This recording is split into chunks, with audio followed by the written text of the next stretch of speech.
muna ako ng isda para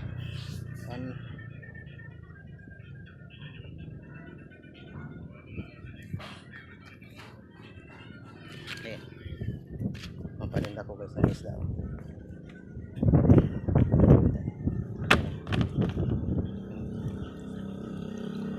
Dilis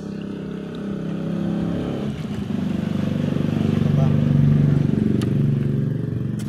bangos yan, kailang medyo maliliit yan na bangos. Tapos ito pa yung isaw ng manok. Okay, so sarap niyan adobo,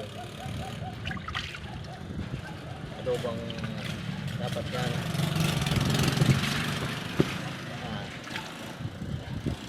Yeah. Yan pa.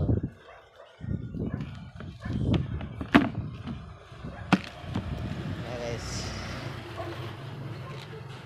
tinda muna kasi matagal ako hindi nakatinda, isang buwan.